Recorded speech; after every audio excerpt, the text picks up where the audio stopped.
गोटे विषय आज बहुत इंपोर्टाट कथा मुझे कह बाइबल गोटे चाकरी मुझे देखली तो कौन से चाकरी लिमिटेड सैलरी आमन को मिलूना प्रथम टंका पछरे न दौड़ी धरी नियंतु जेकोसी गोटे चाकरी जेकोसी गोटे चाकरी रे किछि टास्क मिली थाए आ से टास्क को करू करू गोटे मास बीती गला पर सैलरी मिली थाए बा दरमा मिली थाए तो से प्रकार बाइबल गोटे चाकरी मुझे देखली तो कौन से चाकरी आमने देखा गोटे विषय आज बहुत इंपोर्टाट कथा मुझे कह आज आपको माथ्यू 6 पर्व 33 पद किंतु तुम्हें माने प्रथम ताहांकर राज्य और धार्मिकता को अन्वेषण कर आ समस्त विषय तुम मानक दिज्व परमेश्वर काम दौरान गोटे टास्क दौरान आ से काम करू करू आम समस्त आवश्यकता पूरा हो मोर प्रिय मैंने देखु सिंपल कथा परमेश्वर को राज्य को आ परमेश्वर धार्मिकता को आम को खोजार अच्छी आम मान समस्त आवश्यकता को से पूरा करेंगे बोली से कहते प्रथम आम मैंने गोटे विषय को ध्यान दऊ जे प्रभु आमको कौन कहते तुम्हें माने प्रथम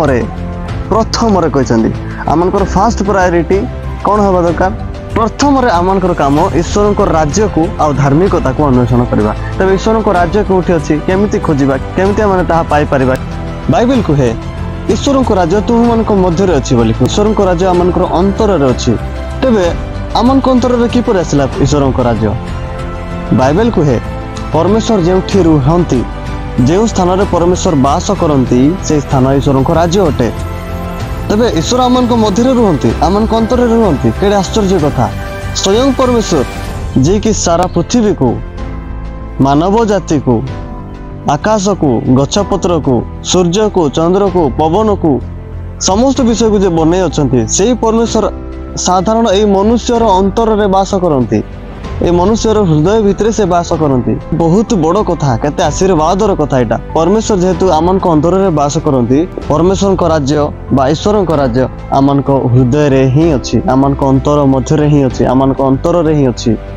आम शरीर ईश्वर मंदिर अटे आम अंतर ईश्वर को राज्य अटे मोर प्रिय माने तेरे यही विषय को आम कि प्रकार खोजा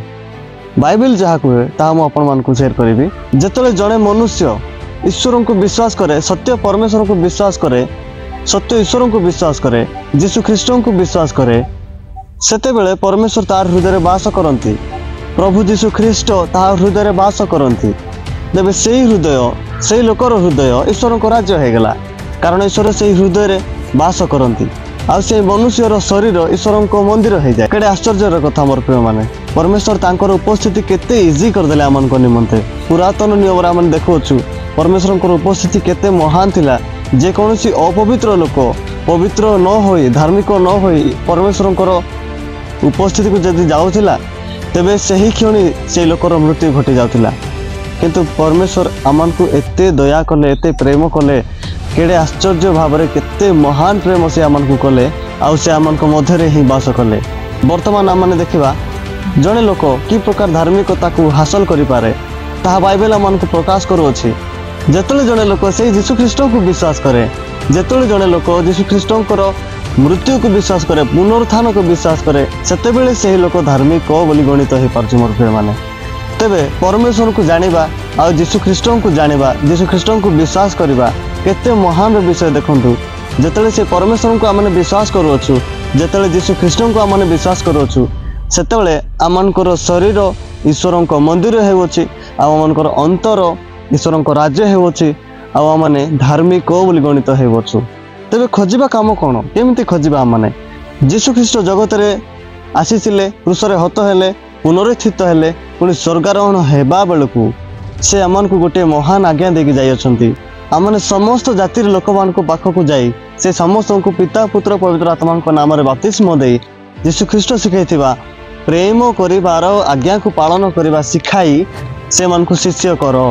जेतेले एही वाक्य अनुसार आमने प्रत्येक दिन कार्य करूछु जेतेले एही वाक्य को आमे प्रथम रे रखुछु जेतेले एही वाक्य को आमने प्रथम प्रायोरिटी देउछु जेतेले परमेश्वर को आज्ञा को आमने प्रथम प्रायोरिटी देकी कार्य करूछु आ कोनोसी लोक जदि एही वाक्य को सुनी कि विश्वास करे आ परमेश्वर को विश्वास करे यीशु ख्रीष्ट को ग्रहण कर दे सेतेले से संतान होबार अधिकार पाउछि ईश्वर को पुत्र होबार अधिकार पाउछि आ सबुठ मूल्यवान कथा ଯେତେବେଳେ ଆମେ ଏଇ କାର୍ଯ୍ୟ କରୁଛୁ ସେତେବେଳେ ଆମେ ଈଶ୍ୱରଙ୍କ ରାଜ୍ୟକୁ ଖୋଜୁଛୁ ମୋର ପ୍ରିୟମାନେ। କୌଣସି ଲୋକ ଯେତେବେଳେ ଯେ ଯୀଶୁଙ୍କୁ ଜାଣିନାହିଁ କିମ୍ବା ପରମେଶ୍ୱରଙ୍କୁ ସେ ଜାଣିନାହିଁ ଆଉ ଭ୍ରାନ୍ତ ହେଇକି ବଞ୍ଚୁଅଛୁ ଏଇ ଦୁନିଆରେ, ଆଉ ସେ ଲୋକକୁ ଯେତେବେଳେ ଆମେ ଏଇ ସୁସମାଚାର ଶୁଣାଉଛୁ କି ଯୀଶୁ ଖ୍ରୀଷ୍ଟ ତୁମ ନିମନ୍ତେ କ୍ରୁଶରେ ହତ ହେଲେ, ଯୀଶୁ ଖ୍ରୀଷ୍ଟଙ୍କର ଏହି ସୁସମାଚାରକୁ ଆମେ ତାକୁ କହୁଅଛୁ, ଆଉ ସେ ଯଦି ବିଶ୍ୱାସ କରୁଅଛି ତେବେ ସେ ଲୋକ ଧାର୍ମିକ ଗଣିତ ହେଉଛି, ଆଉ ତାର ହୃଦୟ ଈଶ୍ୱରଙ୍କ ରାଜ୍ୟ ହେଉଅଛି, ଆଉ ତାର ଶରୀର ଈଶ୍ୱରଙ୍କ ମନ୍ଦିର ହେଉଅଛି ମୋର ପ୍ରିୟମାନେ।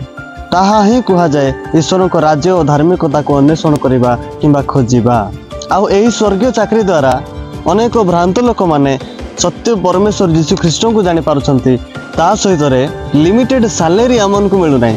ସମସ୍ତ ବିଷୟ ତୁମମାନଙ୍କୁ ମିଳିବ ବୋଲିକି ପରମେଶ୍ୱର ଆମକୁ କହିଛନ୍ତି। ପ୍ରତିଦିନ ଆମଙ୍କର ଖାଦ୍ୟ ପେୟ ବିଷୟରେ ଆମମାନେ କେବେ ବି ଚିନ୍ତା କରିବା ଆବଶ୍ୟକ ନାହିଁ, କାରଣ ପରମେଶ୍ୱର ଆମକୁ ଖାଦ୍ୟ ପେୟ ଆବଶ୍ୟକତା ଯୋଗାଇ ଦେବେ। ତେଣୁ ମୋର ପ୍ରିୟମାନେ,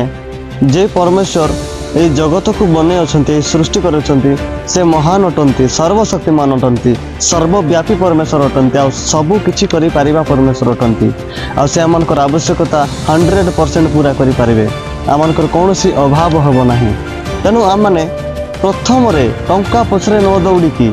ପ୍ରଥମରେ ଈଶ୍ୱରଙ୍କ ରାଜ୍ୟ ପଛରେ ଦୌଡ଼ିବାର ଅଛି, ଆଉ ଈଶ୍ୱରଙ୍କ ଧାର୍ମିକତା ପଛରେ ଦୌଡ଼ିବାର ଅଛି, ପରମେଶ୍ୱରଙ୍କର ରାଜ୍ୟ ଆଉ ଧାର୍ମିକତାକୁ ଅନ୍ୱେଷଣ କରିବାର ଅଛି। ତେବେ ଏହି ସମସ୍ତ ବିଷୟ ମଧ୍ୟ ଆମମାନଙ୍କୁ ମିଳିବ ମୋର ପ୍ରିୟମାନେ। ପ୍ରଭୁ ନାଜରିତ ଯୀଶୁ ଖ୍ରୀଷ୍ଟଙ୍କ ନାମରେ ପରମେଶ୍ୱର ପିତା ଆପଣମାନଙ୍କୁ ସମସ୍ତଙ୍କୁ ଆଶୀର୍ବାଦ କରନ୍ତୁ।